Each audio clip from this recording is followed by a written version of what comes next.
L'atmosphère du tribunal m'étouffait. Chaque respiration que je prenais semblait résonner contre des boiseries polies, amplifiant mon anxiété déjà insoutenable. L'air sentait le produit de nettoyage au citron, une tentative désespérée de masquer, je suppose, l'odeur de ma propre panique. Mes mains tremblaient en ajustant le petit paquet que je tenais. Ma fille, Sophie, qui n'avait que 4 mois, dormait paisiblement, inconsciente que son avenir se jouait dans cette salle glaciale.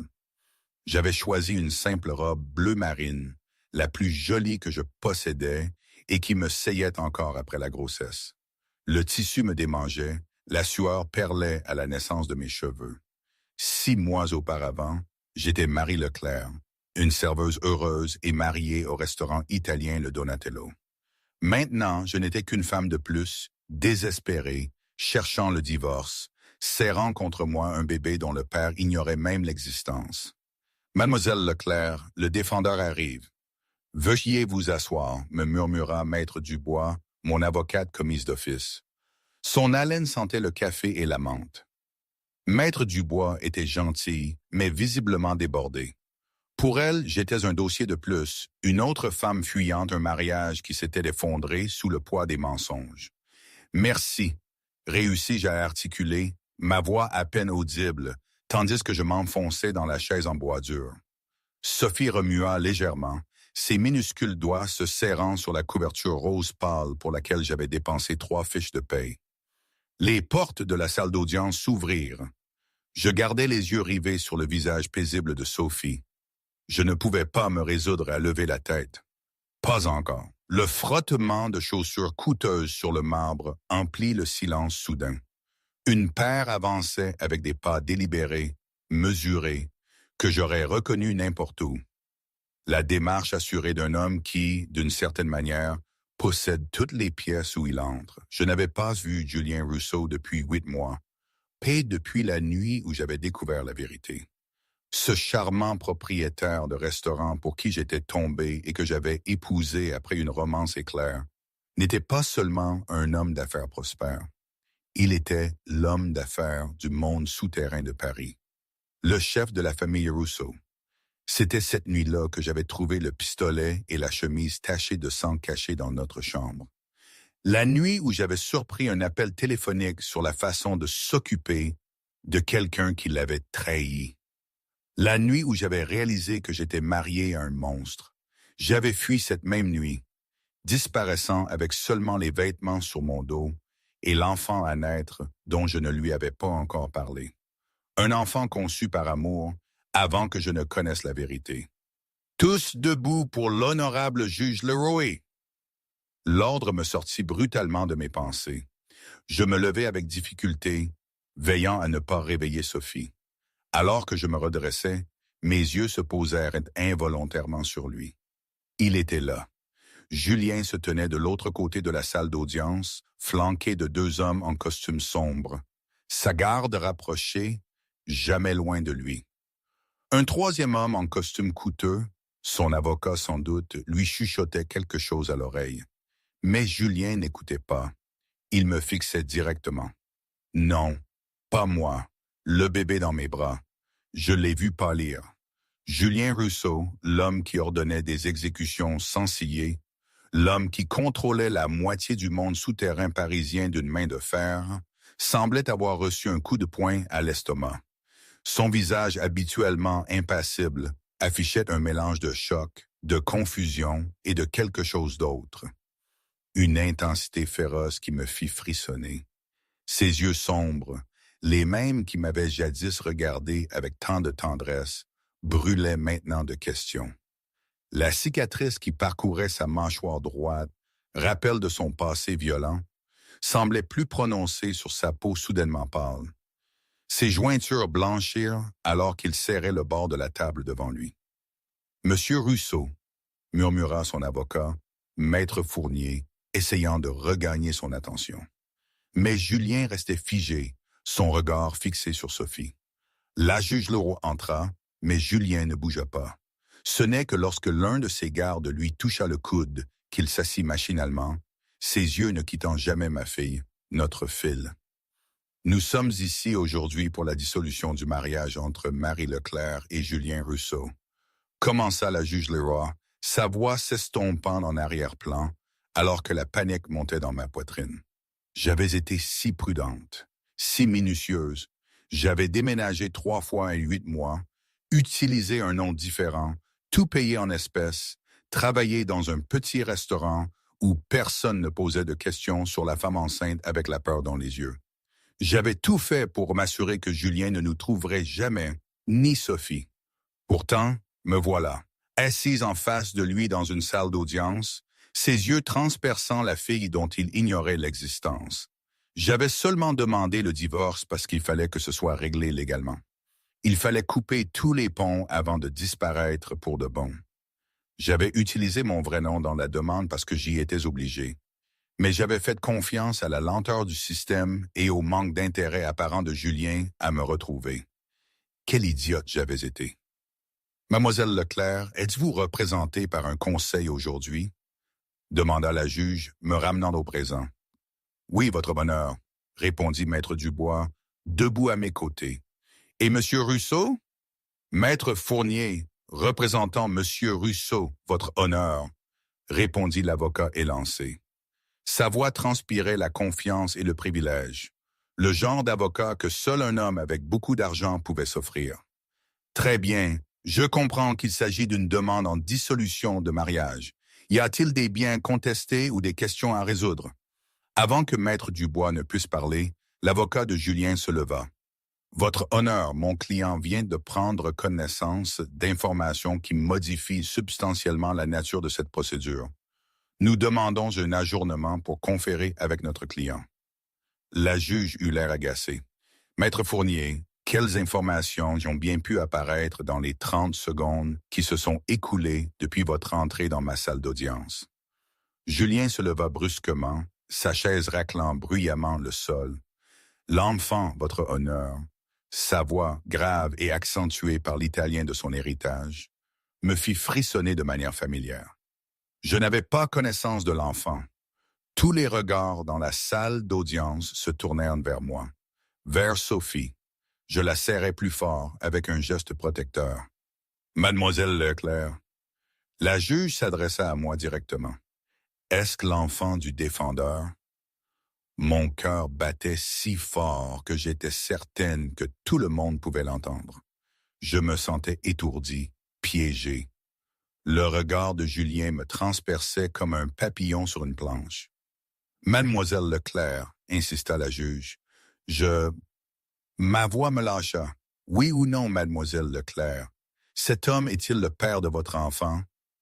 Je baissai les yeux sur Sophie, son petit visage parfait, paisible dans son sommeil, ses cils foncés sur ses joues, la petite fossette à son menton, identique à celle de son père.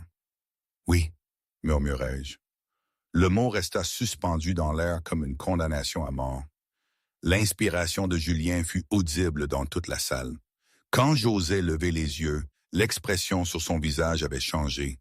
Le choc avait disparu, remplacé par quelque chose de bien plus dangereux, de la possessivité. « Votre honneur », reprit l'avocat de Julien d'une voix posée. À la lumière de cette révélation, nous demandons un test génétique immédiat pour confirmer la paternité et la suspension de toutes les procédures de divorce jusqu'à ce que les questions de garde soient abordées. Non, le mot m'échappa avant que je puisse l'arrêter. Sophie sursauta à mon emportement, son petit visage se plissant avant de retrouver son calme. Mademoiselle Leclerc. La voix de la juge portait un avertissement. Votre honneur, intervient Maître Dubois. Ma cliente a des inquiétudes concernant le caractère et le mode de vie de M. Rousseau qui ont un lien direct avec la sécurité et le bien-être de l'enfant. L'expression de Julien s'assombrit dangereusement. L'un de ses gardes se pencha légèrement en avant, un mouvement presque imperceptible qui n'en criait pas moins la violence à peine contenue. « Ce sont de graves allégations, avocate, » répondit la juge. « Avez-vous des preuves à présenter à la cour? » Mon avocate hésita, et je savais pourquoi. Quelles preuves pouvais-je présenter? Que j'avais trouvé un pistolet, que j'avais surpris des conversations téléphoniques cryptiques, que le restaurant qu'il possédait était fréquenté par des hommes avec des protubérances sous leur veste qui parlaient à voix basse. Rien de concret, rien qui tiendrait face au pouvoir de Julien, à ses connexions. Votre honneur, intervint l'avocat de Julien avec aisance. Indépendamment de toute affirmation non étayée, mon client a un droit fondamental de connaître son enfant et de participer à sa vie. Mademoiselle Leclerc a délibérément caché l'existence de cet enfant à son père.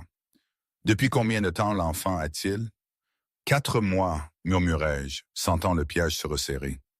4 mois, répéta maître Fournier triomphalement.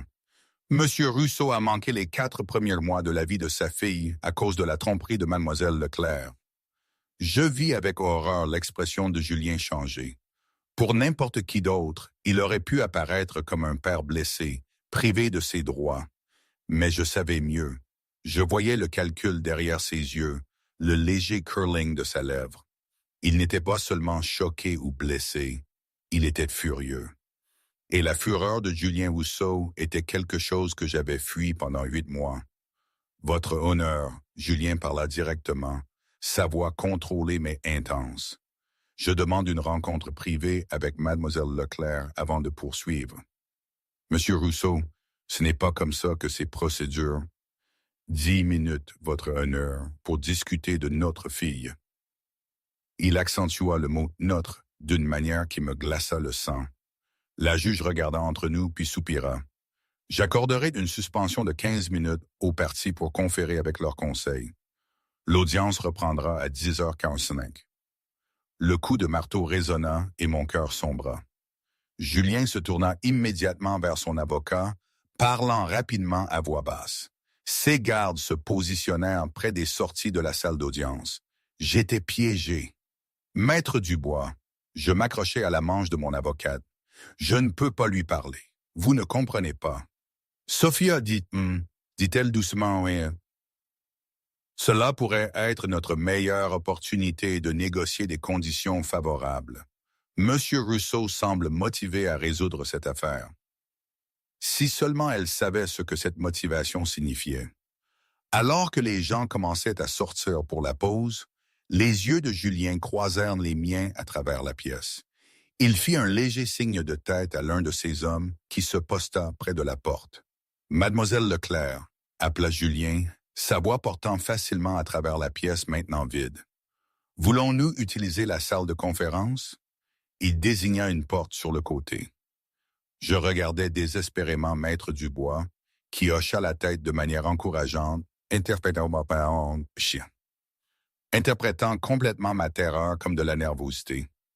Sophie commença à s'agiter dans mes bras, produisant de petits bruits mécontents qui menaçaient de devenir de vrais pleurs. Je la balançai doucement, le cœur battant à toute rompre. « Je serai avec vous », m'assura Maître Dubois, ramassant ses papiers. Julien s'approcha lentement, ses gardes maintenant une distance respectueuse, mais observant chaque mouvement. Je pouvais voir les changements en lui depuis mon départ. De nouvelles rides autour des yeux, une dureté à la bouche qui n'était pas là avant, mais toujours d'une beauté dévastatrice dans son costume anthracite parfaitement ajusté, l'or de sa montre attrapant la lumière fluorescente. « Marie », dit-il doucement, ses yeux passant des miens à ceux du bébé dans mes bras. « Puis-je » J'ai reculé instinctivement, resserrant mon étreinte sur Sophie. Ne la touchez pas. Quelque chose passa dans ses yeux, de la douleur, de la colère. Je ne pouvais pas dire avant que son expression ne se lisse en une neutralité étudiée. Comme vous voulez, pour l'instant. La menace implicite ne m'échappa pas. Je le suivis dans la salle de conférence, Maître Dubois à mes côtés, son avocat et un garde suivant derrière. La porte se ferma avec un léger clic qui résonna à mes oreilles comme le verrou d'une cellule de prison. Julien s'assit au bout de la table, assumant naturellement la position de pouvoir. Je pris un siège aussi loin de lui que possible. « Peut-être des présentations s'imposent-elles », dit Julien d'une voix posée. « Il semble que j'ai manqué quelques événements importants. » Ses yeux ne quittèrent jamais Sophie, qui s'était complètement réveillée maintenant et regardait autour d'elle avec curiosité, ses yeux de la même nuance de brun chocolat que ceux de son père. Elle s'appelle Sophie, dis-je sèchement. Sophie Marie Leclerc. Leclerc. Le sourcil de Julien se haussa. Pas Rousseau. Non. La mâchoire de Julien se contracta, mais il garda son sang-froid. Et quand aviez-vous l'intention de m'informer que j'avais une fille, Marie? Monsieur Rousseau, intervint maître Dubois. Ma cliente avait des inquiétudes concernant... Je parle à ma femme, la coupa Julien, sa voix douce mais n'admettant aucune discussion. Marie. Ses yeux sombres qui m'avaient autrefois fait me sentir chérie, me faisaient maintenant me sentir comme une proie. Je déglutis. Je ne l'allais pas. Le silence qui suivit mon aveu fut assourdissant. Le visage de Julien resta parfaitement composé, mais je savais mieux que ça. Le léger tressaillement au coin de son œil, le resserrement presque imperceptible de sa mâchoire. C'étaient les signes avant-coureurs que j'avais appris à reconnaître pendant notre mariage, des précurseurs de tempête. « Vous n'alliez pas, » répéta-t-il, sa voix dangereusement douce. « Vous n'alliez pas me parler de mon propre sang. » Sophie choisit ce moment pour laisser échapper un petit rire gargouillant, tendant une petite main vers la lumière du plafond. Le son sembla percer la façade contrôlée de Julien. Ses yeux s'adoucirent momentanément alors qu'il se posait sur notre fille. « Monsieur Rousseau, » tenta à nouveau mon avocate, « peut-être devrions-nous nous concentrer sur les questions légales. » « J'aimerais un instant seul avec ma femme, » dit Julien, toujours en regardant Sophie avec une intensité qui me glaçait le sang. « Ce n'est pas conseillé, » répondit maître Dubois. L'avocat de Julien toussa. « Peut-être juste 5 minutes, nous pouvons sortir de la pièce. »« Non, » dis-je immédiatement. « Tout ce que vous avez à dire peut être dit devant nos avocats. » Les yeux de Julien se reportèrent sur les miens, et je regrettais instantanément mon défi, non pas parce que je craignais qu'il ne me blesse physiquement. Julien n'avait jamais levé la main sur moi pendant notre mariage, mais parce que je reconnaissais le regard d'un prédateur calculant son prochain mouvement. « Très bien, » concéda-t-il avec un léger hochement de tête. « Discutons alors de la réalité de notre situation. Vous m'avez caché ma fille. Vous avez demandé le divorce sans même une conversation. Et maintenant, vous êtes assise en face de moi comme si j'étais le méchant de cette histoire. » Il se pencha en avant, posant ses avant-bras sur la table. « Qu'est-ce que vous pensiez exactement qu'il se passerait aujourd'hui, Marie? » Je déplaçai Sophie sur mon autre bras, gagnant du temps pour calmer ma voix. Je pensais que j'obtiendrais mon divorce et que je continuerais ma vie avec mon enfant, avec ma fille. Oui. Les yeux de Julien se plissèrent légèrement. « Laissez-moi être clair, Caramella. Il n'y aura pas de divorce aujourd'hui. Il n'y aura pas de continuité de votre vie. Pas sans moi. » Maître Dubois se raidit à mes côtés. « Monsieur Rousseau, un langage menaçant n'est pas... Ce n'est pas une menace. » L'interrompit Julien avec aisance. « C'est une déclaration de fait. J'ai des droits en tant que père de Sophie, des droits que j'entends exercer pleinement. » Des droits? Je ne pouvais retenir un rire amer. Vous parlez de droits pendant que vos hommes montent la garde aux portes, pendant que vous intimidez tout le monde dans ce bâtiment. Ne prétendez pas que c'est une question de paternité, Julien. Il s'agit de contrôle. Ça l'a toujours été avec vous. Un éclair de colère véritable traversa son visage avant qu'il ne maîtrise ses traits. Vous ne savez rien de mes intentions. J'en sais assez, rétorquai-je, me sentant plus courageuse avec mon avocate à mes côtés et Sophie dans mes bras. Je sais qui vous êtes vraiment, ce que vous faites vraiment. C'est pourquoi je suis parti. C'est pourquoi j'ai tenu Sophie éloignée de vous. L'avocat de Julien se déplaça inconfortablement. Peut-être devrions-nous revenir au plan légal. Non, dit Julien sèchement, ne me quittant pas des yeux. Je veux entendre exactement ce que ma femme pense savoir de moi. Le défi resta suspendu dans l'air entre nous. Je jetai un coup d'œil à maître Dubois, qui semblait de plus en plus préoccupé. C'était un terrain dangereux, Mais j'avais fui trop longtemps pour reculer maintenant. Vous n'êtes pas seulement un propriétaire de restaurant, dis-je, ma voix à peine au-dessus d'un murmure. La famille Rousseau ne gère pas seulement des restaurants italiens. Le sang sur votre chemise cette nuit-là, les appels pour s'occuper de problèmes, les hommes qui viennent au restaurant avec des enveloppes pleines d'argent. Je déglutis. Je sais ce que vous êtes, Julien.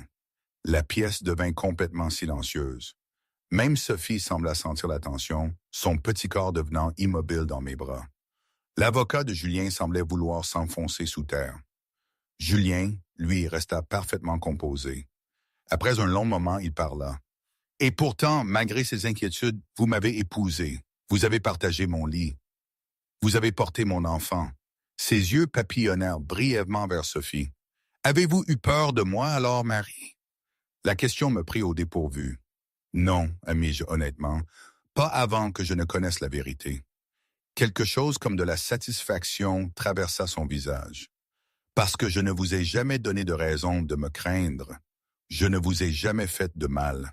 Je vous ai subvenu, vous ai protégé, vous ai aimé. » Le dernier mot sonna étrange venant de lui maintenant. Ici, dans cette salle de conférence stérile avec des avocats et des gardes. « Vos affaires font du mal aux gens, » murmurai-je. Julien haussa les épaules presque imperceptiblement.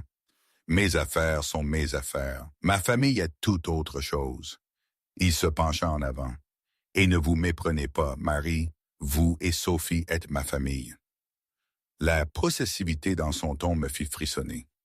Sophie commença à s'agiter, percevant peut-être ma détresse. Je la berçai doucement, essayant de la calmer. « Elle a faim, murmurai-je, plus à moi-même qu'à quiconque. Nous devrions nous réunir dans la salle d'audience, suggéra Maître Dubois, regardant sa montre. La pause est presque terminée.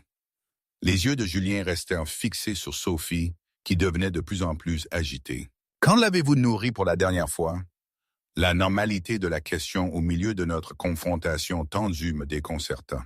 « Il y a environ 3 heures. » Il hocha la tête comme si cette information était cruciale. « Et à quelle fréquence doit-elle manger? » « Toutes les 3 à 4 heures, » répondis-je automatiquement. « Alors elle doit être nourrie maintenant. » Ce n'était pas une question, mais une affirmation, prononcée avec la même autorité qu'il utilisait pour gérer son empire. La juge attendra. Avant que je puisse protester, Julien se leva et se dirigea vers la porte, parlant rapidement en italien à son garde. L'homme hocha la tête et sortit. Julien se tourna vers moi. « J'ai fait arranger une salle privée où vous pourrez la nourrir confortablement. Il y a un petit salon adjacent à la salle d'audience. Je n'irai nulle part avec vous, dis-je. » Bien que les pleurs de Sophie devenaient plus forts, l'expression de Julien s'adoucit légèrement. « Marie, quoi que vous pensiez de moi, vous savez sûrement que je ne ferai jamais de mal à mon propre enfant ou à sa mère. » Il regarda mon avocate. « Maître Dubois est la bienvenue pour vous accompagner. » « Bien sûr. » Je regardais mon avocate pour obtenir des conseils. Elle semblait partagée. « Ce serait mieux que d'essayer de se débrouiller dans la salle d'audience, » admit-elle à contre-cœur. « Nous avons encore 15 minutes avant le retour de la juge. » Je me sentais acculé, mais les besoins de Sophie passaient avant tout. « D'accord. » Julien ouvrit la marche, son garde déblayant le chemin dans le couloir du tribunal. Les gens s'écartaient instinctivement à notre approche, répondant à quelque chose dans l'attitude de Julien qui commandait le respect ou la peur. Je le suivis, gardant Maître Dubois entre nous comme un bouclier. Le salon était petit mais confortable, avec un canapé en cuir et un fauteuil disposé autour d'une table basse. Julien me fit signe de m'asseoir sur le canapé. « J'attendrai dehors, » dit-il, me surprenant par sa discrétion. « Prenez votre temps. » Alors qu'il se tournait pour partir, les pleurs de Sophie atteignirent un nouveau pic. Julien s'arrêta, se retournant vers notre fille avec une expression que je ne pouvais pas tout à fait déchiffrer. « Elle a votre nez, » observa-t-il calmement. « Mais mes yeux. » Avant que je puisse répondre, il était parti. La porte se referma doucement derrière lui. Je m'enfonçai dans le canapé, ajustant ma robe pour nourrir Sophie. Maître Dubois s'assit dans le fauteuil, l'air troublé. « Marie, dit-elle doucement, je dois être franche avec vous. Si M. Russo cherche à obtenir la garde, les choses pourraient devenir très compliquées.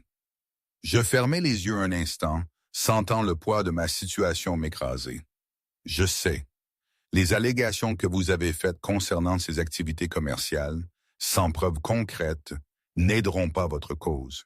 En fait, elles pourraient lui nuire si elles sont perçues comme des tentatives d'aliéner un père de son enfant. Alors, je suis censé simplement confier ma fille à un criminel?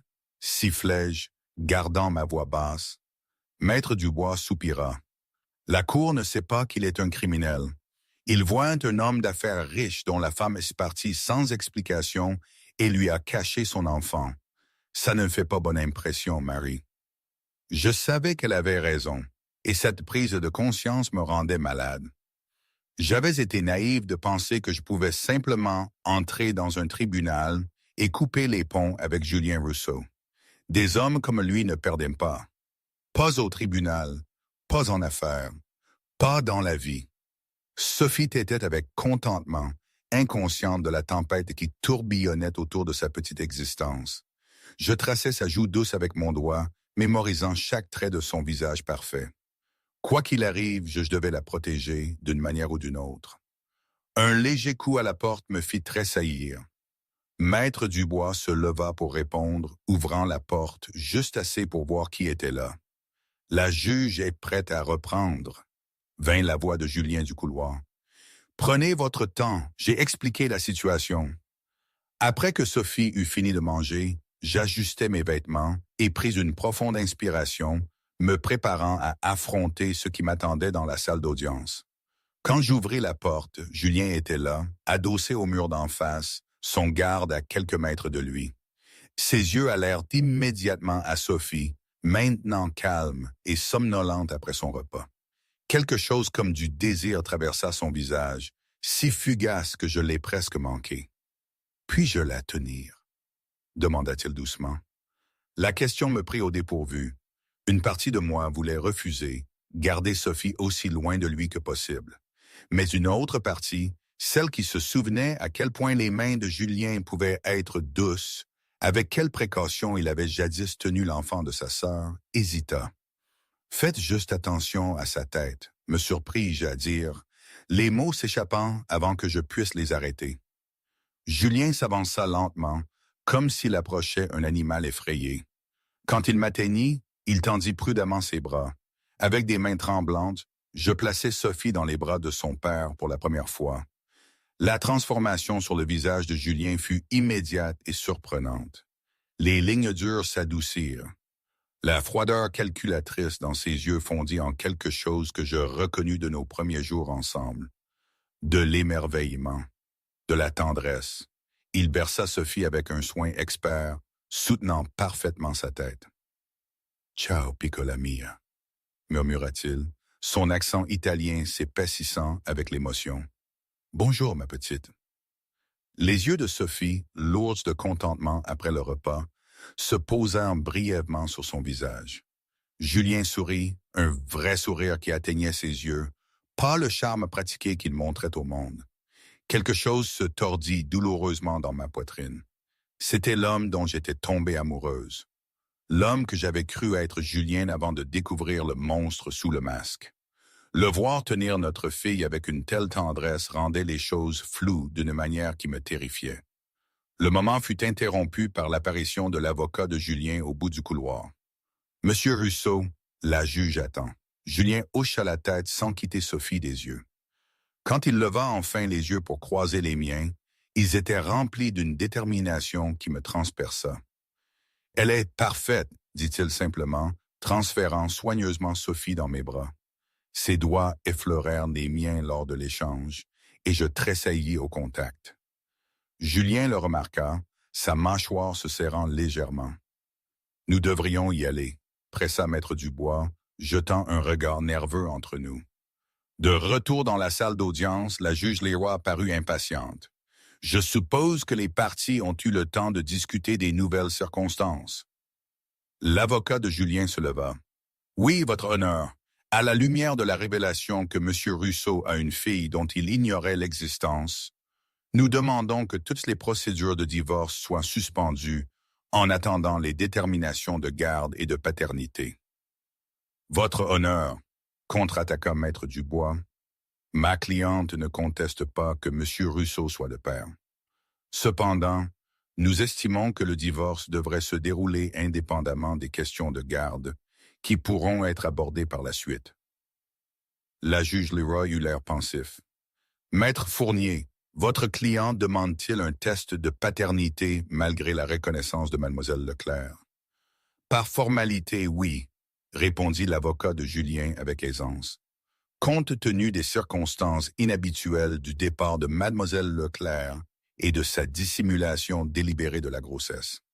La juge se tourna vers moi. Mademoiselle Leclerc, pourquoi avez-vous quitté votre mari sans l'informer de la grossesse? Je serrai Sophie plus fort, sentant tous les regards sur moi. J'avais des inquiétudes pour ma sécurité, votre honneur. Ce n'était pas entièrement un mensonge. Le visage de Julien resta impassible, mais je vis sa main se crisper en un point à son côté. Quelle menace spécifique M. Russo a-t-il proférée? Demanda la juge. Il ne m'a pas explicitement menacé, admis-je, mais j'ai découvert des aspects de ses affaires qui m'ont effrayé. La juge Leroy eut l'air sceptique. Mademoiselle Leclerc, ce tribunal traite des faits, pas des impressions vagues. À moins que vous n'ayez des allégations spécifiques d'abus ou de menaces, M. Russo a tout à fait le droit de connaître son enfant et de participer à son éducation. Votre honneur, intervint l'avocat de Julien, mon client est un homme d'affaires respecté dans cette communauté. Il possède 3 restaurants prospères et emploie plus de 60 personnes. Les insinuations de Mademoiselle Leclerc sont non seulement préjudiciables, mais totalement infondées. Je voulais crier. Bien sûr, il n'y aurait aucune trace des activités illégales de Julien. Des hommes comme lui ne laissaient pas de preuves. Ces restaurants étaient des façades légitimes et prospères pour des opérations qui restaient dans l'ombre. La juge hocha la tête, semblant satisfaite de l'explication de l'avocat. Voici ce que nous allons faire. J'ordonne qu'un test de paternité soit effectué dans la semaine. En attendant, j'émets une ordonnance temporaire interdisant à l'une ou l'autre partie de quitter la juridiction avec l'enfant mineur. Elle me regarda directement. Mademoiselle Leclerc, où résidez-vous actuellement? J'hésitais, la panique montant dans ma gorge. Je vis chez une amie. Adresse, s'il vous plaît. Je donnai l'adresse du petit appartement que je louais sous un nom différent, sachant qu'il ne serait plus sûr après aujourd'hui. Et votre emploi actuel? Je travaille au restaurant Le Petit Piaf, avenue des Gobelins. Un travail que je devrais maintenant quitter. La juge prit des notes. Monsieur Russo, votre résidence. Je maintiens notre domicile conjugal au 1030 avenue Fauche, répondit Julien avec aisance. La maison que Marie a quittée et qui est restée exactement telle qu'elle l'avait laissée, attendant son retour. L'implication possessive dans ces mots me fit frissonner. Très bien, continua la juge Leroy, en attendant les résultats de paternité et d'autres déterminations de garde. J'ordonne des visites supervisées pour M. Russo. 3 visites de 2 heures par semaine qui auront lieu à la résidence de Mademoiselle Leclerc en présence d'un superviseur désigné par le tribunal. Votre honneur, intervint l'avocat de Julien. Compte tenu des circonstances, nous demandons des visites quotidiennes. Mon client a déjà manqué 4 mois de la vie de sa fille. La juge y réfléchit. J'autoriserai des visites quotidiennes d'1 heure chacune pour la semaine prochaine. Après confirmation de la paternité, nous réexaminerons le calendrier. Les procédures de divorce sont suspendues jusqu'à ce que les questions de garde et de pension alimentaire soient résolues. Le coup de marteau retentit et je sentis mon monde s'effondrer autour de moi. Julien aurait désormais un accès autorisé par le tribunal à notre domicile, à nos vies. La prison dont j'avais si soigneusement échappé se reformait autour de moi, bord par bord. Alors que les gens commençaient à sortir de la salle d'audience, Julien s'approcha, son expression illisible. « Je vous vois ce soir, » dit-il calmement.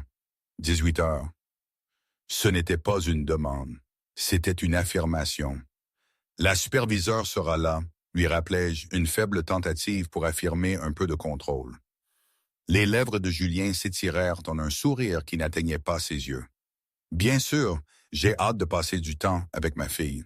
Son regard passa de Sophie à moi, une intensité brûlante derrière la façade décontractée. Et de continuer notre conversation, Marie. Nous avons beaucoup à discuter. Alors qu'il se tournait pour partir, flanqué de ses gardes toujours présents, je savais avec une certitude absolue que ce n'était que le début. Julien Rousseau nous avait trouvés et il ne nous laisserait plus jamais partir. Les heures qui suivirent de tribunal passèrent dans un tourbillon de panique et de préparatifs. Maître Dubois m'avait ramené à mon petit appartement, son visage grave alors qu'elle me décrivait mes options limitées. Il obtiendra au minimum des droits de visite, m'avait-elle expliqué. Avec ses ressources, il pourrait faire pression pour une garde conjointe ou plus. Maintenant, alors que l'horloge approchait des 18 heures, je déambulais sur le tapis usé de mon appartement d'une chambre, berçant doucement Sophie dans mes bras. J'avais passé l'après-midi à nettoyer obsessivement, bien qu'il y ait peu de choses que je puisse faire pour masquer la misère du lieu, la tache d'eau au plafond, les meubles dépareillés que j'avais acquis pièce par pièce dans des friperies, la fissure dans le miroir de la salle de bain. C'était loin du manoir de l'avenue Foch où Julien et moi avions vécu pendant notre mariage, une maison que j'avais jadis aimée pour ses vues imprenables et ses espaces élégants, avant de découvrir qu'elle avait été payée avec de l'argent sale. Un coup sec à la porte me figea. Je regardai ma montre. 17h55. Julien était en avance. Bien sûr qu'il l'était. Prenant une profonde inspiration, j'ouvris la porte pour trouver une femme d'âge mûr, aux yeux bienveillants et à l'expression directe. « Mademoiselle Leclerc, je suis Patricia Monet, superviseur de visite désigné par le tribunal. » Elle me montra ses références. « Puis-je entrer? »« Oui, bien sûr. » Je m'écartai, un soupir de soulagement m'envahissant que la superviseure soit arrivée avant Julien. Patricia entra, inspectant rapidement l'appartement avec des yeux exercés. Je devrais faire une brève inspection avant l'arrivée de M. Rousseau. Je hochai la tête, serrant Sophie plus près, tandis que Patricia se déplaçait efficacement dans le petit espace, prenant des notes sur son presse-papier. Elle venait de terminer lorsqu'un autre coup retentit à la porte, précisément à 18 heures. La précision de Julien n'avait pas changé. Patricia se dirigea pour ouvrir. Je restais enraciné, le cœur battant tandis que la porte s'ouvrait. Julien emplit le cadre de la porte, sa taille imposante accentuée par son costume parfaitement ajusté. Différent de celui qu'il avait porté au tribunal, remarquai-je distraitement, bleu foncé cette fois, avec un motif subtil. Il avait changé, s'était préparé. Ses cheveux étaient fraîchement peignés, sa mâchoire rasée de près. Il avait tout l'air d'un homme d'affaires prospère. Aucune trace du monde souterrain n'était visible pour un œil non averti. Derrière lui, je pouvais voir l'un de ses gardes postés dans le couloir, jamais seul, jamais sans protection. « Monsieur Rousseau. » Patricia le salua professionnellement. « Je suis Patricia Monet, votre superviseur désigné par le tribunal. » Julien hocha la tête poliment. « Un plaisir, Madame Monet. » Ses yeux croisèrent les miens par-dessus l'épaule de Patricia, intenses et illisibles. Puis ils se posèrent sur Sophie dans mes bras, et quelque chose dans son expression changea, s'adoucit d'une manière qui me fit mal à la poitrine malgré moi. « Entrez, je vous prie », ordonna Patricia, expliquant les règles alors que Julien entrait, sa présence rendant immédiatement mon petit appartement exigu. « Je serai présente pendant toute la durée de la visite. Je n'interviendrai que si nécessaire, mais j'observerai et prendrai des notes. La visite est prévue pour 1 heure. » Julien hocha de nouveau la tête, mais je pouvais dire qu'il écoutait à peine. Son attention était entièrement fixée sur Sophie, qui était éveillée et alerte. Ses yeux sombres, ses yeux à lui, contemplant cette nouvelle personne avec la curiosité ingénue de l'enfance. « Voulez-vous vous asseoir? » Réussis-je à dire, désignant le petit canapé, le plus beau meuble que je possédais, bien qu'il s'affaisse légèrement au milieu. Julien bougea avec une grâce mesurée, s'abaissant sur le canapé. De près, je sentis le parfum familier de son eau de Cologne. Bois de santal et quelque chose de distinctement masculin. Une odeur qui représentait autrefois la sécurité, maintenant un avertissement. « Puis-je la tenir ?» demanda-t-il, sa voix plus douce que je ne l'avais entendue depuis longtemps. J'hésitais, puis transférâmes Sophie avec précaution dans ses bras tendus, nos doigts se frôlant d'un instant. Contrairement au tribunal, je ne me dérobais pas cette fois. Je ne pouvais pas me permettre de montrer de la faiblesse. Pas avec la superviseure qui nous observait. Julien ajusta Sophie dans ses bras avec une expertise surprenante. Notre fille le regarda, son petit front se plissant comme si elle essayait de résoudre un puzzle complexe. « Bonjour encore, Piccolina », murmura-t-il, traçant doucement un doigt sur sa joufflue joue. La réponse de Sophie fut immédiate et inattendue. Elle sourit, un sourire édenté et faussette qui transforma son minuscule visage. Mon cœur sombra. Même ma fille tombait sous le charme de Julien. « Elle est très alerte pour son âge », observa Julien, ses yeux ne quittant jamais son visage. Forte aussi. Il testa sa prise en lui offrant son doigt, qu'elle saisit immédiatement avec une force surprenante. Elle a commencé à attraper des choses il y a 3 mois, dis-je automatiquement, puis regrettait d'avoir offert l'information. Chaque détail sur Sophie me semblait précieux et que je devais lui cacher. Julien hocha la tête, absorbant ce fait avec la même intensité qu'il appliquait à tout. « Elle a ton nez, dit-il, répétant son observation précédente. Mais mes yeux, le menton de ma mère, je pense. » La mention fortuite de la famille, du lien et de la lignée me noua l'estomac. Je n'avais jamais rencontré la mère de Julien. Elle était décédée avant que nous ne nous rencontrions. Mais j'avais vu des photos, il avait raison pour le menton. A-t-elle commencé à essayer de se retourner?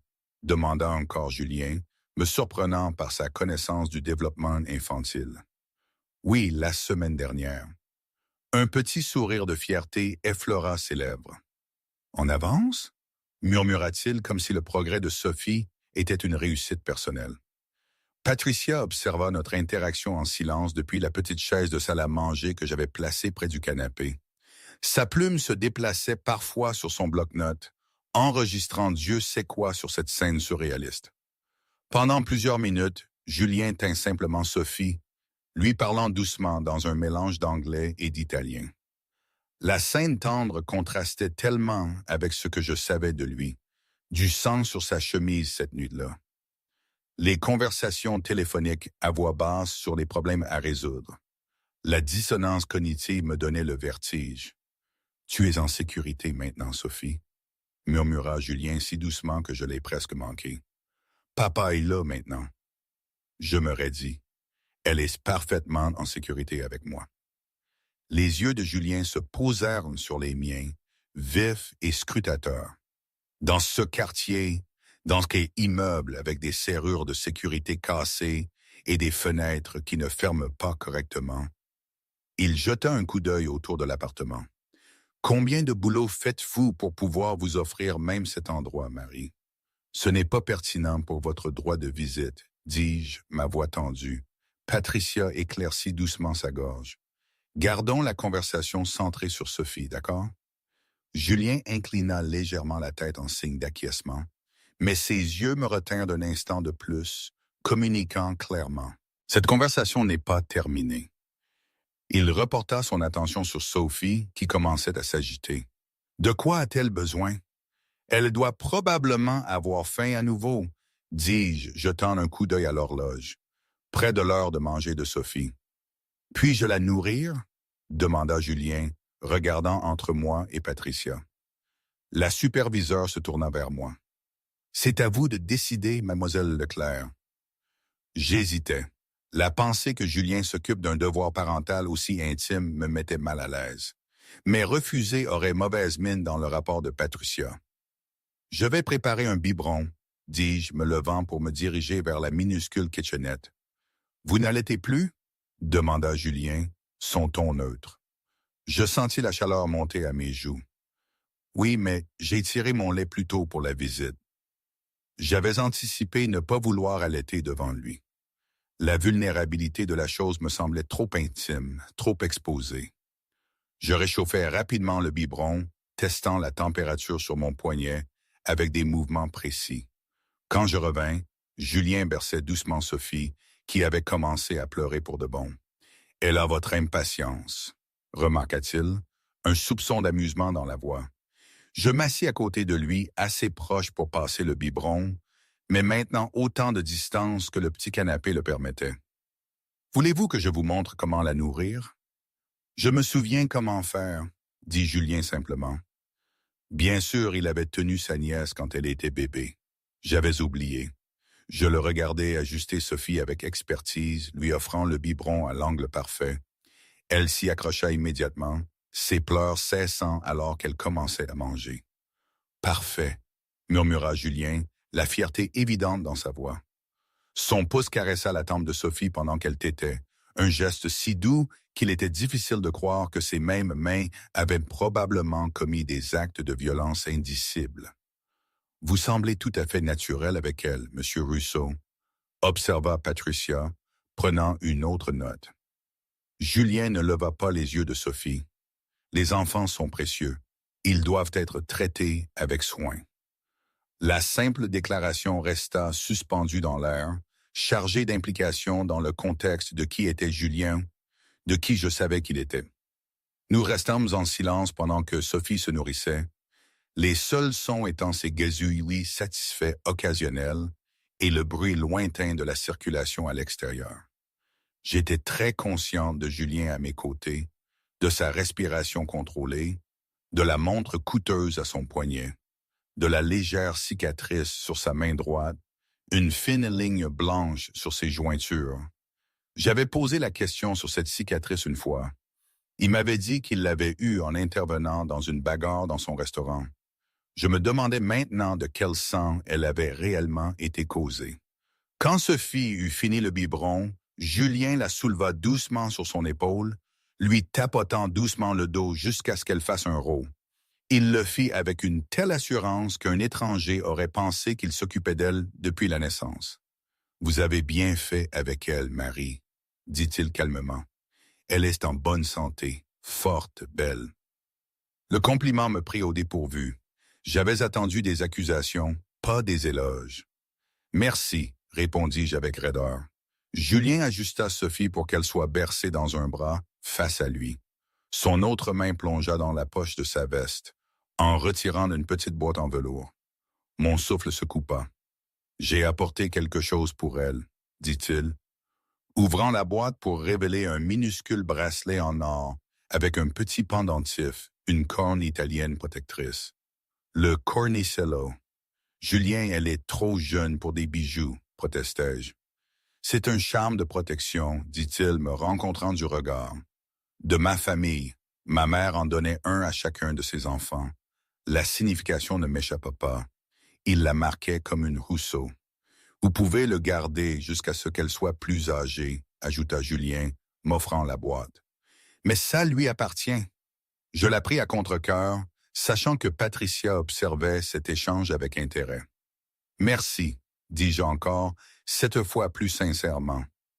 Quoique Julien fût d'autre, il se souciait clairement de notre fille à sa manière. Sophie commença à s'agiter à nouveau, ses petites jambes donnant des coups contre le bras de Julien. « Elle a besoin d'être changée, » dis-je, reconnaissant les signes. « Je peux le faire, » proposa Julien immédiatement. J'hésitais, puis montrai la table allongée que j'avais installée dans le coin du salon. La chambre était trop petite pour l'accueillir. Julien se leva avec aisance, portant Sophie à la table. Je suivis, restant proche alors qu'il retirait efficacement sa couche sale et la nettoyait avec des mains douces. Si Patricia fut surprise par sa compétence, elle ne le montra pas. « Votre appartement est très petit, » observa Julien calmement, alors qu'il attachait une couche fraîche. « C'est ce que je peux me permettre, » répondis-je défensivement. « Une chambre? »« Oui. »« Où dort Sophie? »« Avec moi. » Julien hocha la tête, absorbant cette information alors qu'il soulevait notre fille fraîchement changée. Et votre travail au restaurant, quelles sont les heures? Ce n'est pas pertinent pour ma visite. Julien termina, une légère tension dans la voix. Tout ce qui concerne les conditions de vie de ma fille est pertinent pour moi, Mary. Je jetai un coup d'œil à Patricia, qui nous observait attentivement mais n'intervenait pas. Je travaille le matin et le début de l'après-midi, dis-je finalement. Ma voisine s'occupe de Sophie. Cette voisine est-elle qualifiée en puériculture? Le questionnement ressemblait à un interrogatoire. Elle a élevé 5 de ses propres enfants, dis-je, la colère bouillonnant sous ma façade calme. Julien sembla sentir qu'il allait trop loin. Il retourna au canapé, Sophie toujours dans ses bras. Elle recommençait à somnoler, ses paupières tombantes. « Elle est fatiguée, observa-t-il. C'est presque l'heure de la coucher, confirmai-je. Julien étudia le visage de Sophie alors qu'elle luttait contre le sommeil, sa petite bouche s'ouvrant dans un parfait bâillement en forme de O. La tendresse dans son expression fit quelque chose de douloureux se tordre dans ma poitrine. « Quand j'imaginais devenir père, dit-il doucement, je n'ai jamais pensé que je manquerais les premiers mois de la vie de mon enfant. » L'accusation était claire sous l'affirmation apparemment bénigne. « J'ai fait ce que je pensais nécessaire pour la protéger, » répondis-je, gardant ma voix basse. Les yeux de Julien rencontrèrent les miens, sombres et illisibles. « Et de quoi exactement la protégiez-vous, Mary? » La question resta suspendue entre nous, lourde et dangereuse. Avant que je puisse formuler une réponse, Patricia intervint. « Monsieur Rousseau, il nous reste environ 10 minutes de visite aujourd'hui. Y a-t-il quelque chose de spécifique que vous aimeriez faire avec Sophie avant de conclure? » Julien ne répondit pas immédiatement, son regard toujours fixé sur le mien. Finalement, il regarda notre fille maintenant endormie. « Je pense qu'elle a pris la décision pour nous, » dit-il, un soupçon de résignation dans son ton. Avec précaution, il se leva et transféra Sophie dans mes bras tendus, ses doigts effleurant les miens lors de l'échange, s'attardant juste un instant de trop. « Demain à 6 heures, alors, » dit-il, sa voix tombant presque au murmure. « Nous continuerons notre conversation. » La promesse ou la menace me fit frissonner malgré la chaleur de l'appartement. Patricia passa en revue quelques notes avec Julien, qui hocha la tête distraitement, son attention toujours concentrée sur Sophie et moi. Quand il fut temps pour lui de partir, il s'arrêta à la porte, se retournant pour nous regarder une dernière fois. « Dors bien, Piccolina », murmura-t-il à Sophie. Puis à moi, sa voix se durcissant presque imperceptiblement. « Verrouillez votre porte, Mary. Cet immeuble n'est pas sûr. » Sur ce, il disparut, son garde se mettant à son pas alors qu'il s'éloignait dans le couloir. Patricia referma la porte derrière eux, se tournant vers moi avec un sourire professionnel. « Ça s'est bien passé, je pense. Monsieur Rousseau semble très intéressé à s'impliquer dans la vie de Sophie. » Si seulement elle savait à quel point Julien Rousseau avait l'intention de s'impliquer, pas seulement dans la vie de Sophie et Mary Biden, mais aussi dans la mienne. Le bracelet dans sa boîte en velours reposait sur la table basse, un rappel étincelant que dans le monde de Julien, ce qui lui appartenait n'était jamais vraiment libre. Le sommeil m'échappa cette nuit-là. J'étais allongé à côté de Sophie dans notre lit partagé, écoutant sa douce respiration, tandis que mon esprit s'emballait avec des plans d'urgence, tous plus désespérés les uns que les autres. Fuir n'était plus une option, pas avec les ordonnances du tribunal en place, et Julien surveillant chacun de mes mouvements. Mes maigres économies ne nous mèneraient pas loin de toute façon. J'étais piégé. Le matin vint trop vite, la lumière pâle filtrant à travers les rideaux fins me trouva épuisé mais résolu. J'avais besoin d'aide, une vraie aide, pas seulement une avocate commise d'office submergée par les dossiers. J'avais besoin de quelqu'un qui comprenne de quoi Julien était capable. Après avoir nourri et changé Sophie, j'ai appelé le restaurant pour expliquer ma situation, ou une version aseptisée de celle-ci. Ma patronne, Geneviève, une femme bourrue avec une compassion surprenante sous son extérieur rude, a accepté de me garder mon emploi pendant 1 semaine. « Les problèmes familiaux, ça arrive à tout le monde, ma petite, » avait-elle dit. Ta place au comptoir t'attendra. Je l'ai remercié, sachant que je pourrais ne jamais revenir. Plus rien dans ma vie ne me semblait certain. Avec Sophie solidement attachée à ma poitrine dans son porte-bébé, je m'aventurais à l'endroit qui, selon moi, pourrait offrir de l'aide, le centre d'aide aux femmes du centre-ville. J'avais vu leurs dépliants au restaurant, échapper aux situations dangereuses affichées en haut. Le centre était situé dans un immeuble banal, avec des caméras de sécurité à chaque entrée. À l'intérieur, l'espace était chaleureux et accueillant malgré la nature sérieuse de sa mission. Une femme aux cheveux argentés leva les yeux du comptoir de la réception en entrant. « Puis-je vous aider? » « J'espère bien, dis-je, ma voix à peine au-dessus d'un murmure. « J'ai besoin de conseils à propos de mon mari. » La femme, Christine, selon son badge, hocha la tête avec compréhension. « S'agit-il d'une situation d'urgence? » « Non, pas immédiate, mais oui, c'est grave. » Christine me conduisit à une petite pièce privée avec des chaises confortables et des jouets dans un coin. « Notre conseillère, Valérie, sera avec vous sous peu. Voulez-vous du thé en attendant? » La simple gentillesse faillit me briser. « Oui, s'il vous plaît. » 10 minutes plus tard, une femme d'une quarantaine d'années aux yeux bruns chaleureux et au comportement doux entra avec 2 tasses de thé. Elle se présenta comme Valérie et s'assit en face de moi. « Christine a mentionné que vous cherchiez des conseils concernant votre mari. » Je hochai la tête, ajustant Sophie, qui s'était endormie contre ma poitrine. « Beau bébé, » observa Valérie. « Quel âge? »« 4 mois, » répondis-je, caressant les cheveux noirs de Sophie. « C'est pourquoi je suis ici, je dois la protéger. » Pendant la demi-heure suivante, j'expliquai ma situation. Ma romance éclair avec Julien, notre mariage, ma découverte de sa vraie nature, ma fuite et maintenant la visite ordonnée par le tribunal. Je fus prudente avec mes mots, ne déclarant jamais explicitement que Julien était dans la mafia, mais insinuant suffisamment pour que Valérie comprenne le danger. Valérie écouta sans jugement, prenant des notes occasionnelles. Quand j'eus fini, elle resta silencieuse un instant, contemplant. « Marie, dit-elle finalement, ce que vous décrivez est une situation très complexe et potentiellement dangereuse. Les hommes de pouvoir et de ressources peuvent être particulièrement difficiles à fuir. »« Je sais, murmurai-je.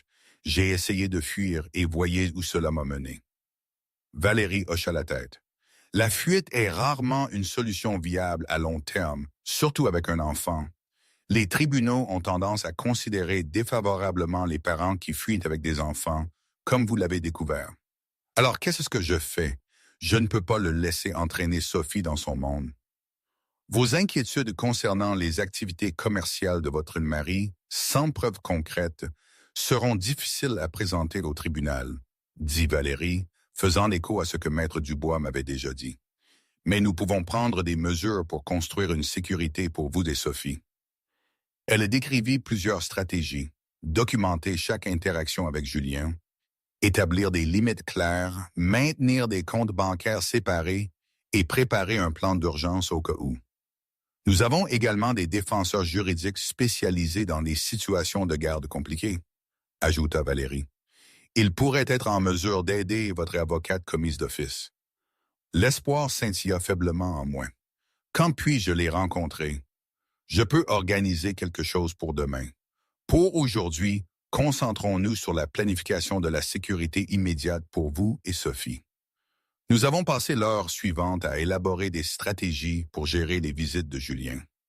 Valérie a souligné l'importance de la présence du superviseur du tribunal et m'a conseillé sur la façon de gérer la communication avec Julien. Gardez les conversations centrées sur Sophie, m'a-t-elle conseillé. N'engagez pas de discussion sur votre relation ou ses affaires. Documentez tout, y compris ce que Sophie porte pendant les visites, comment elle se comporte avant et après, et tout ce que Julien dit ou fait d'inquiétant.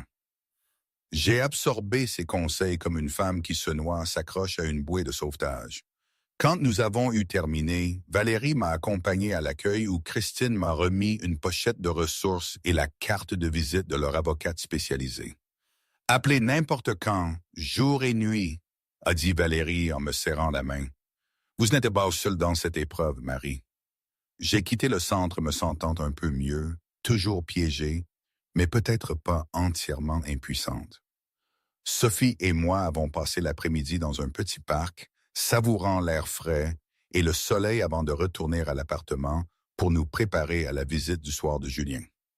À 6 heures précises, le coup maintenant familier a retenti.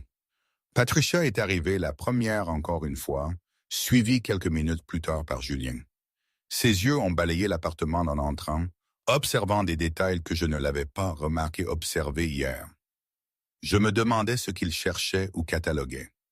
Sophie était éveillée et alerte, vêtue de la plus belle tenue que je possédais pour elle, une robe jaune pâle avec de minuscules fleurs brodées, un cadeau d'une collègue du restaurant.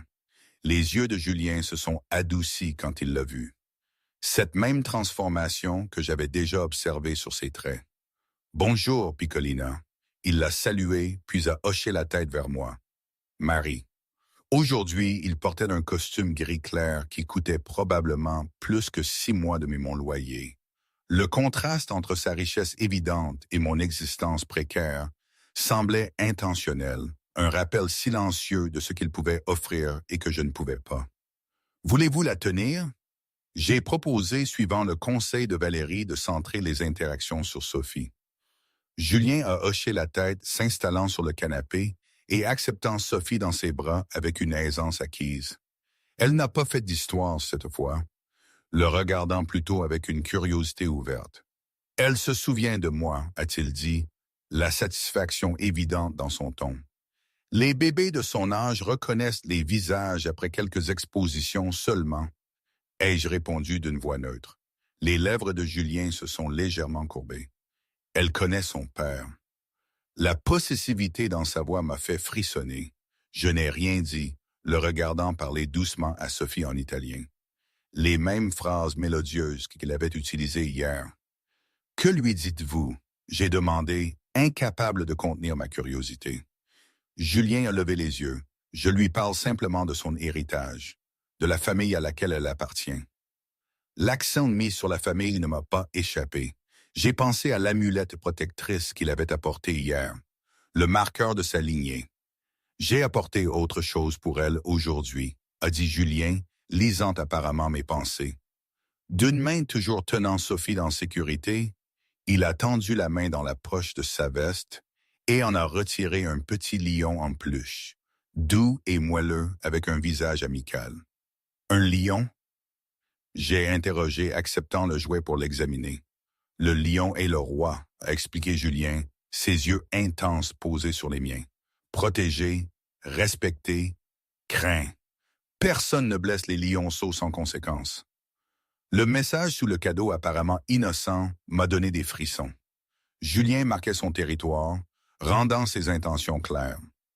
J'ai rendu le lion regardant Julien le présenter à Sophie, qui l'a immédiatement attrapé avec des mains avides. « Elle aime ça », a-t-il observé avec satisfaction. « Elle est à l'âge où elle attrape tout, ai-je dit, essayant de minimiser la signification. Julien a hoché la tête. Elle explore son monde, apprend ce qui est à elle. L'heure passa de manière similaire à hier. Julien tenant Sophie, lui donnant le biberon que j'avais préparé, changeant sa couche avec une compétence surprenante. Il posait des questions sur sa routine, son développement, ses préférences, des questions de père normal qui semblaient anormales venant de lui. Alors que la visite approchait de sa fin, Julien me rendit Sophie endormie, ses doigts s'attardant contre les miens juste un instant de trop. « J'ai réfléchi, Marie », a-t-il dit, sa voix assez basse pour que Patricia, prenant des notes dans sa chaise, n'entende pas clairement. « Cet arrangement n'est pas viable. » Ma poitrine s'est serrée. Le tribunal l'a ordonné. « Pour l'instant, » a-t-il convenu, « mais c'est inefficace, incommode pour tout le monde. » « Que suggérez-vous » j'ai demandé, bien que je m'en doutais déjà. Les yeux sombres de Julien ont rencontré les miens. « Rentrez à la maison, Marie. Ramenez notre fille à la maison, là où est sa place. » Bien que je l'aie anticipé, la franchise de sa demande m'a toujours stupéfié. « C'est notre maison maintenant. » Le regard de Julien a balayé le petit appartement, avec un dédain non dissimulé. Ce n'est pas une maison digne d'une Rousseau. C'est une Leclerc, lui ai-je rappelé sèchement. Quelque chose de dangereux a jailli dans les yeux de Julien. Pas légalement, pas encore. Et pas si j'ai mon mot à dire. Patricia a éclairci sa gorge, nous rappelant sa présence. L'expression de Julien s'est immédiatement lissée en une agréable neutralité. « Réfléchissez-y », a-t-il dit en se levant. « Votre travail au restaurant couvre à peine cet endroit. Sophie mérite mieux que des vêtements d'occasion et une mère travaillant jusqu'à l'épuisement. Nous nous en sortons très bien, ai-je insisté, bien que le mensonge ait eu un goût amer sur ma langue. La vérité était que nous nous en sortions à peine. Julien a ajusté ses manchettes, un geste que je reconnaissais de notre mariage. Une habitude quand il retenait des émotions plus fortes. Les résultats de paternité seront disponibles demain. Une fois mes droits légalement établis, nous reverrons cette conversation. La menace implicite planait entre nous. Les ressources de Julien surpassaient de loin les miennes. S'il insistait pour la garde, pourrais-je vraiment le combattre? « Je vous vois demain soir », a-t-il dit, se tournant pour partir. À la porte, il s'est arrêté, se retournant pour regarder Sophie dans mes bras. Elle dort paisiblement. C'est bien. Après le départ de Julien et Patricia, je me suis effondré sur le canapé, serrant Sophie contre moi, inhalant son doux parfum de bébé pour me réconforter. La visite de Julien m'avait laissé ébranlée, mais aussi confuse. La tendresse qu'il montrait à Sophie semblait sincère, en désaccord avec l'homme calculateur et dangereux que je savais qu'il était. Le lendemain passa dans un flou d'anxiété. J'ai rencontré l'avocate du Centre d'aide aux femmes, une femme aux yeux vifs nommée Claire, spécialisée dans les cas de garde très conflictuels. Elle a examiné ma situation avec une gravité qui n'a guère contribué à me rassurer. Sans preuve concrète d'activités illégales ou de menaces directes contre vous ou le bébé, nous menons une bataille difficile, a-t-elle admis. Ses ressources financières seules lui confèrent un avantage considérable. Alors, j'abandonne, j'ai demandé, le désespoir affleurant dans ma voix. L'expression de Claire s'est adoucie. Non, nous nous battons intelligemment. Nous documentons tout. Nous nous concentrons sur les meilleurs intérêts de Sophie et nous nous préparons à toutes les éventualités. Elle m'a aidé à rédiger un plan parental proposé qui permettrait à Julien d'avoir des visites tout en conservant ma garde principale. Cela ressemblait à un compromis que je ne voulais pas faire, mais Claire m'a assuré que c'était notre meilleure tactique. Montrez au tribunal que vous êtes prête à faciliter une relation entre Sophie et son père, a-t-elle conseillé. Cela renforce votre position en tant que partie raisonnable. Ce soir-là, Julien est arrivé pour sa visite avec une nouvelle énergie, une intensité à peine contenue qui a immédiatement mis mes nerfs à vif. Les résultats du test de paternité sont arrivés, a-t-il annoncé sans préambule, une fois que Patricia a pris son rôle d'observatrice. Comme prévu, Sophie est officiellement confirmée comme ma fille. J'ai hoché la tête avec raideur. Je n'ai jamais contesté cela. Non, Julien a acquiescé, prenant Sophie dans ses bras avec une aisance maintenant acquise. Mais maintenant, c'est un fait légal, pas seulement votre parole. Il semblait différent aujourd'hui, plus confiant, si c'était possible, plus sûr de sa position. Sophie l'a senti aussi, s'agitant légèrement dans ses bras jusqu'à ce qu'il la calme avec de doux mots italiens. « J'ai déposé une demande d'audience de garde d'urgence », a dit Julien avec désinvolture, comme s'il commentait le temps. Mon avocat a soumis les documents cet après-midi. La pièce semble basculer sous moi. Pour quel motif? Les yeux de Julien ont rencontré les miens, froids et calculateurs. Conditions de vie inadéquates, instabilité financière, risque de fuite potentielle étant donné votre précédente disparition. C'est ridicule, ai-je sifflé, veillant à garder ma voix basse pour le bien de Sophie. Je suis parti parce que je craignais pour notre sécurité.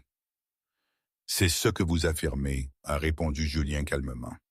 Sans preuve. Monsieur Rousseau, a interrompu Patricia, Cette visite est destinée à se concentrer sur votre interaction avec Sophie. Julien a incliné la tête en signe d'acquiescement, mais ses yeux sont restés fixés sur les miens, communiquant une intention claire. Les lignes de bataille étaient tracées. Pendant le reste de la visite, Julien fut l'image de la dévotion paternelle.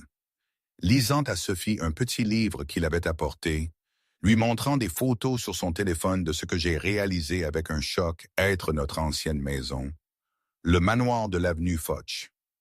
Il peignait un tableau pour elle et pour Patricia de la vie qu'il pouvait offrir. Lorsque la visite s'est terminée et qu'il m'a rendu à contre-cœur Sophie, ces mots d'adieu ont confirmé mes pires craintes. L'audience est prévue pour lundi matin, dans 3 jours, a-t-il dit doucement. Considérez attentivement vos options avant cela, Marie. Alors que la porte se refermait derrière lui, j'ai serré Sophie contre ma poitrine, mon cœur battant la chamade avec panique et détermination. 3 jours pour me préparer au combat de ma vie, le combat pour l'avenir de ma fille. Je n'avais aucune illusion sur ce que Julien offrait, une cage dorée pour nous deux, où Sophie grandirait entourée du danger même que j'avais fui, où elle apprendrait que le pouvoir venait de la peur et la richesse de la souffrance, où elle pourrait un jour hériter des affaires de la famille Rousseau. Cette nuit-là, alors que Sophie dormait à mes côtés, je lui ai fait une promesse, et à moi-même. Je ne laisserai pas Julien gagner. Pas sans utiliser toutes mes ressources, chaque once de force que je possédais. S'il voulait une guerre, il l'aurait. Je priais juste d'être assez forte pour y survivre. Le week-end passa dans un tourbillon de préparatifs. Claire, l'avocate, travaillait sans relâche aux côtés de Maître Dubois pour monter notre dossier, bien qu'aucune des 2 femmes ne semblait particulièrement optimiste. Les ressources de Julien éclipsaient les nôtres, son influence atteignant des coins de la ville que je ne pouvais qu'imaginer. Concentrez-vous sur le fait d'être la parente stable et aimante que vous êtes, a conseillé Claire lors de notre séance de stratégie du dimanche. La juge examinera qui peut fournir le soutien émotionnel le plus constant à Sophie. Mais nous savions toutes les deux ce que la juge verrait également. Une mère célibataire en difficulté financière face à un homme d'affaires riche et établi. La balance semblait incroyablement déséquilibrée. Les visites de Julien se poursuivirent samedi et dimanche soir, chacune marquée par son apparence impeccable, son aisance croissante avec Sophie et sa pression subtile mais persistante sur moi. L'audience est inutile, a-t-il dit dimanche soir alors qu'il berçait doucement Sophie. Nous pourrions résoudre cela en privé, Marie. En me rendant, ai-je rétorqué calmement. Les yeux de Julien ont étincelé. En rentrant à la maison, là où vous appartenez toutes les deux, ce n'est pas se rendre, c'est accepter la réalité. La réalité est que vous n'êtes pas celui que je pensais que vous étiez. Sa mâchoire s'est contractée presque imperceptiblement. Vous ne m'avez jamais donné l'occasion de m'expliquer. Expliquer quoi, Julien? Le sang sur votre chemise? Les menaces que j'ai surprises? Les enveloppes de billets? Patricia s'est agitée inconfortablement sur sa chaise, faisant semblant de ne pas écouter notre conversation murmurée. Julien s'est penché plus près, sa voix baissant encore. Il y a des raisons à tout, Caramella.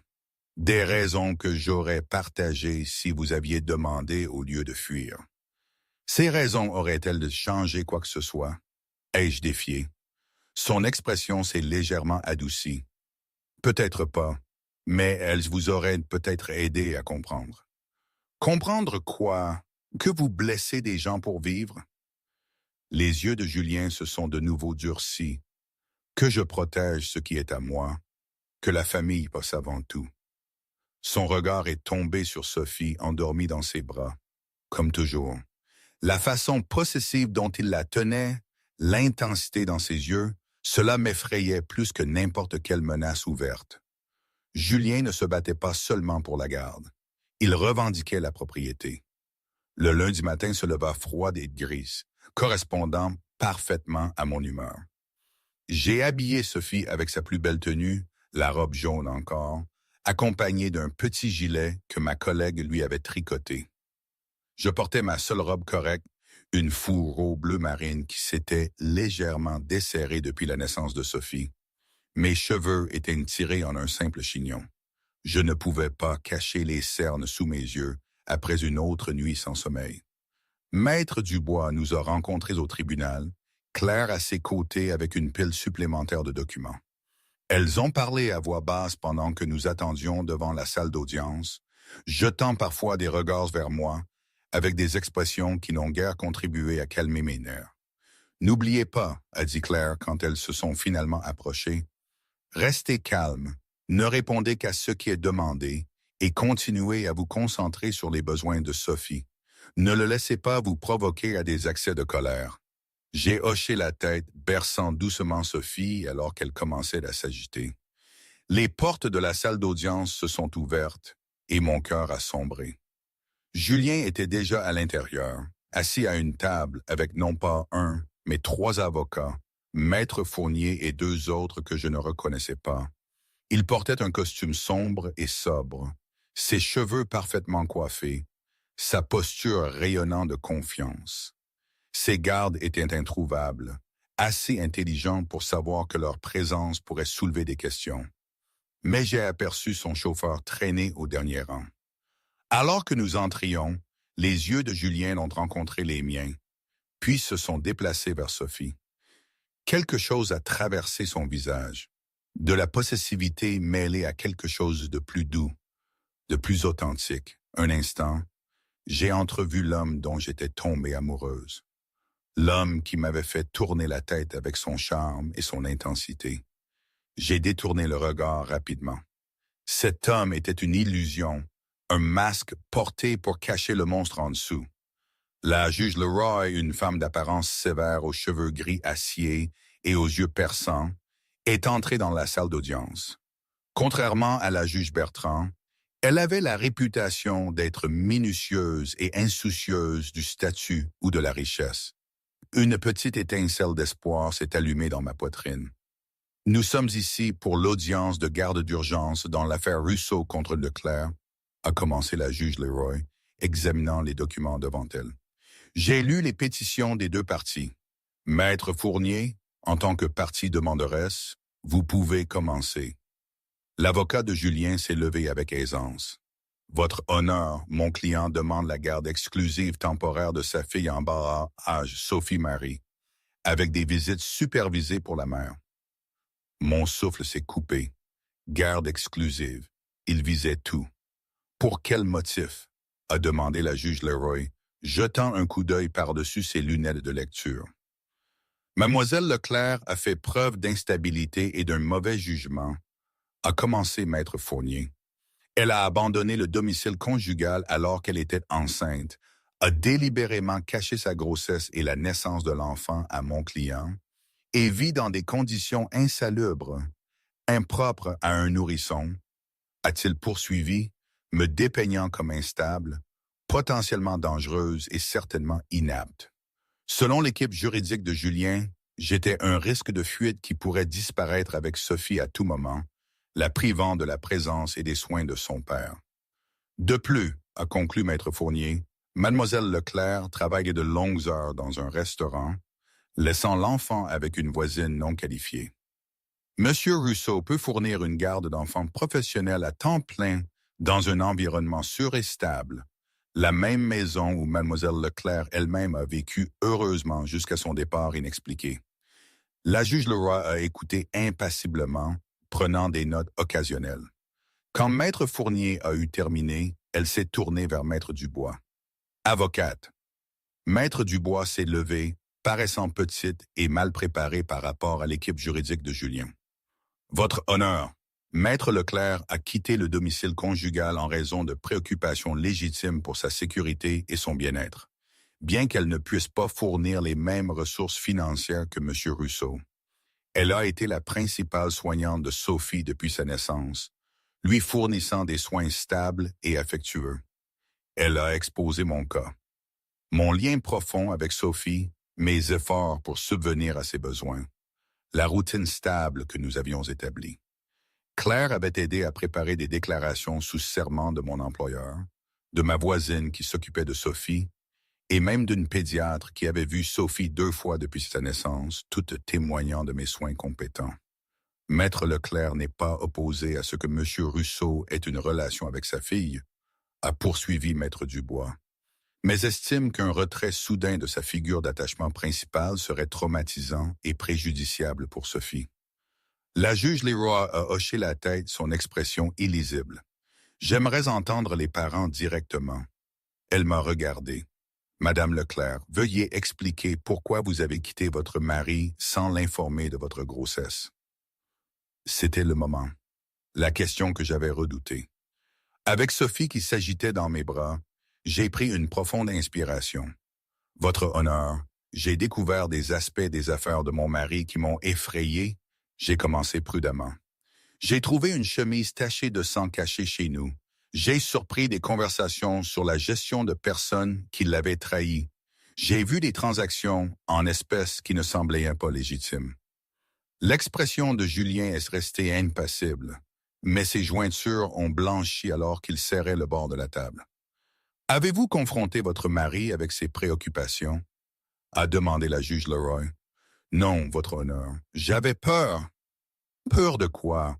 Plus précisément, Monsieur Rousseau vous a-t-il déjà menacé ou fait du mal? » J'ai hésité. Il ne m'a jamais physiquement fait de mal. Mais une fois que j'ai réalisé dans quel genre d'affaires il était impliqué, j'ai craint ce qui pourrait arriver si je restais, surtout avec un enfant. La juge Leroy s'est tournée vers Julien. « Monsieur Rousseau, souhaiteriez-vous aborder ces allégations? » Julien s'est levé, redressant sa veste de costume déjà parfaite. « Votre honneur, je possède 3 restaurants prospères à Paris. Mes transactions commerciales sont entièrement légitimes. Comment témoigneront mes déclarations de revenus et mes registres commerciaux? » Il a désigné un dossier épais que ses avocats avaient soumis. La chemise à laquelle ma femme fait référence était tachée lorsque j'ai aidé un chef qui s'est coupé en cuisine. Les conversations qu'elle a surprises concernent des problèmes de personnel, la gestion d'employés problématiques et non l'interprétation sinistre qu'elle a appliquée. Il a parlé avec une telle conviction, une certitude si raisonnable que, l'espace d'un instant, même moi j'ai douté de mes souvenirs. C'était le don de Julien, sa capacité à faire en sorte que sa version de la réalité semble être la seule vérité possible. Quant à l'argent liquide, a-t-il poursuivi avec aisance, les restaurants traitent quotidiennement des transactions en espèces. Rien d'inhabituel ou d'inapproprié à cela. La juge Leroy l'a étudié attentivement. Et pourquoi croyez-vous devoir avoir la garde d'un nourrisson qui a été exclusivement sous la garde de sa mère depuis sa naissance? L'expression de Julien s'est adoucie alors qu'il jetait un coup d'œil à Sophie. Parce que c'est ma fille et elle mérite le meilleur de tout. Sécurité, opportunité, stabilité. Je peux lui offrir tout cela. Ses yeux ont rencontré les miens. Je n'ai jamais voulu que Marie parte. Notre maison, la juste maison de Sophie, est restée exactement telle qu'elle, les attendant. La sincérité de sa voix était glaçante précisément parce qu'elle n'était pas entièrement fausse. Julien voulait nous récupérer comme des possessions, comme des extensions de lui-même et de son héritage. « Votre honneur », ai-je interrompu, incapable de rester silencieuse. « Sophie a besoin de sa mère. Elle allait encore. Nous avons un lien qui ne peut être remplacé par la richesse ou le confort matériel. » La juge Leroy a haussé un sourcil à mon emportement, mais a hoché la tête. Une considération valable. Elle s'est tournée vers Julien. Monsieur Rousseau, quels arrangements de garde d'enfants feriez-vous si la garde vous était accordée? J'ai engagé une nounou hautement qualifiée, a répondu Julien. Elle a 20 ans d'expérience avec les nourrissons et des références impeccables. Elle vivrait sur place, offrant à Sophie des soins constants, tout en me permettant d'être présent pour tous les moments importants. Bien sûr qu'il l'avait fait. La préparation de Julien était toujours impeccable. Pendant l'heure suivante, les 2 parties ont présenté des preuves. Dossiers financiers, conditions de vie, témoins de moralité. L'équipe de Julien avait des photographies de mon appartement qui le rendaient encore plus minable qu'il ne l'était.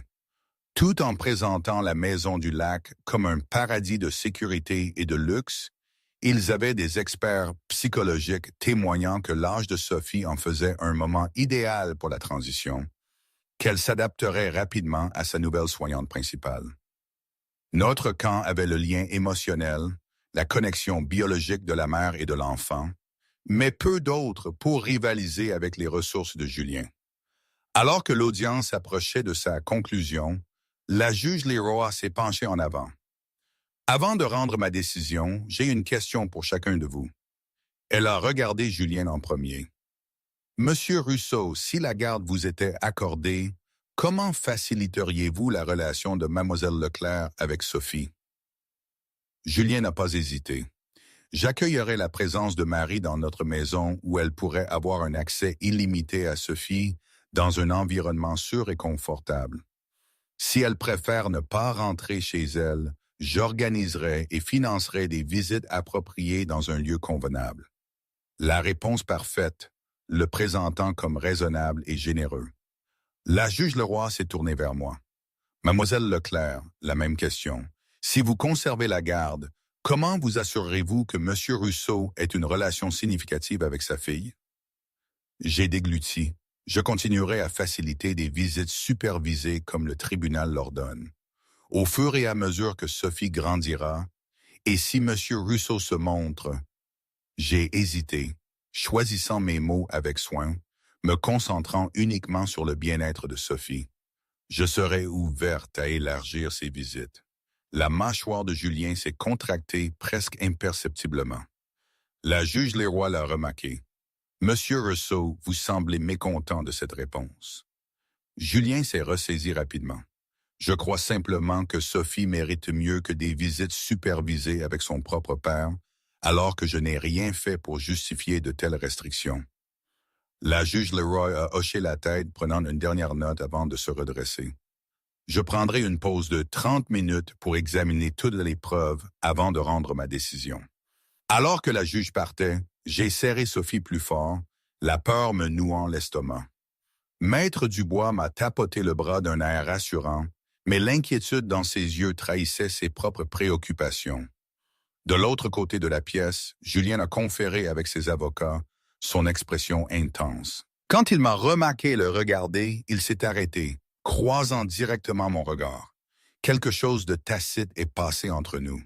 Une reconnaissance peut-être que tout ce qui allait arriver ensuite allait irrévocablement façonner toutes nos vies. La pause a semblé éternelle, mais finalement la juge Leroy est revenue, son expression grave. Mon cœur battait si fort que je pouvais à peine entendre quand elle a commencé à parler. En matière de garde, la préoccupation première de ce tribunal est l'intérêt supérieur de l'enfant, a-t-elle commencé. J'ai examiné toutes les preuves et les témoignages en gardant ce principe à l'esprit. Elle a regardé entre Julien et moi. Bien que M. Russo puisse offrir des avantages matériels supérieurs, Sophie-Marie est à un âge où le lien maternel est crucial pour un développement sain. Perturber ce lien ne servirait pas son intérêt supérieur à ce moment. L'espoir a fleuri dans ma poitrine. L'expression de Julien s'est assombrie. Cependant, a poursuivi la juge Leroy, M. Russo a établi sa paternité et a démontré un intérêt sincère pour le bien-être de sa fille. Il a le droit de développer une relation significative avec elle. Elle a mélangé ses papiers, puis a rendu sa décision. La garde physique principale restera avec Mademoiselle Leclerc pour l'instant. M. Russo aura des visites progressivement croissantes, commençant par des visites supervisées 3 fois par semaine. Après 1 mois, si ces visites se déroulent sans problème, la supervision sera supprimée. Après 3 mois, les visites avec nuitée commenceront. Soulagement et consternation se sont mêlés en moi. J'avais gardé Sophie, mais Julien aurait un accès croissant à elle et à moi. De plus, a ajouté la juge, j'ordonne à Mademoiselle Leclerc d'obtenir un logement plus approprié dans les 30 jours. Monsieur Russo paiera une pension alimentaire proportionnelle à ses revenus, qui sera utilisée en partie à cette fin. Elle m'a fixé d'un regard sévère. Ce tribunal réévaluera les arrangements de garde dans 6 mois. date à laquelle la capacité des deux parents à coéduquer efficacement pèsera lourdement dans toute décision. Le message était clair, coopérer ou risquer de perdre Sophie. Alors que nous nous levions pour le départ de la juge, les yeux de Julien ont rencontré les miens à travers la salle d'audience. Son expression était illisible, mais j'ai reconnu la posture de ses épaules, le léger redressement de son menton. Il n'avait pas obtenu tout ce qu'il voulait aujourd'hui, mais Julien Rousseau n'était pas vaincu, simplement retardé. À l'extérieur de la salle d'audience, alors que Maître Dubois discutait des prochaines étapes, Julien s'est approché, ses avocats suivant derrière. « Félicitations, Marie », a-t-il dit, sa voix ne trahissant aucune amertume. « Pour l'instant, Julien, j'ai commencé, mais il a levé la main pour m'arrêter. Je vous enverrai les détails de propriété appropriés à considérer. 3 chambres minimum, immeuble sécurisé, quartier sûr. » Son ton n'admettait aucune discussion. « Ma fille mérite mieux que là où vous l'avez gardée. » Avant que je puisse répondre, il s'est penché plus près, sa voix tombant si bas que seul je pouvais l'entendre. « Ce n'est pas fini, Caramella. Ce n'est que le début. » Ses yeux se sont déplacés vers Sophie, s'adoucissant visiblement. « Elle appartient à nous deux. Finalement, vous accepterez cette réalité. » Il a tendu la main, touchant doucement la joue de Sophie avec un doigt. Elle a gargouillé en réponse, cherchant sa main avec ses petits doigts. Le simple geste m'a semblé une prophétie. Alors que Julien tournait le dos et s'éloignait, flanqué de son équipe juridique, je serrai Sophie plus fort contre ma poitrine. J'avais gagné la première bataille, mais la guerre était loin d'être terminée. Julien utiliserait ses visites ordonnées par le tribunal pour user mes défenses, pour s'intégrer davantage dans nos vies, pour se rendre indispensable à Sophie. Et une partie de moi, une partie que j'essayais désespérément de faire taire, se demandait si ce serait entièrement mauvais. La tendresse dans les yeux de Julien quand il regardait notre fille était réelle. La protection qu'il offrait était réelle. Dans un monde d'incertitude et de lutte, pouvais-je vraiment reprocher à Sophie de choisir un jour la sécurité que son père offrait? Et aujourd'hui? Vraiment, je ne sais pas. On dit souvent qu'avec le temps, les choses s'éclaircissent, mais je crois que le temps ne fait qu'épaissir le brouillard parfois. Sophie est magnifique, une petite fille intelligente et pleine de vie. Elle adore son père, un fait que je ne peux ni ne veux changer. Et Julien, eh bien, Julien est Julien. Par moments, il est l'homme charmant, attentif, le père aimant et protecteur que j'avais tant espéré. Puis il y a d'autres moments, un regard fugace, un mot prononcé d'une certaine façon, un rappel de son autre monde qui me glace le sang et me renvoie à mes peurs. Est-ce que j'ai fait le bon choix en restant à Paris, en acceptant ce compromis? Est-ce que j'aurais dû fuir plus loin, plus longtemps? J'y pense encore la nuit. Mais regarder Sophie rire épanouie me dit que, pour elle du moins, il n'y avait peut-être pas d'autre voie. Alors je continue, un jour à la fois. C'est tout ce que je peux faire, n'est-ce pas?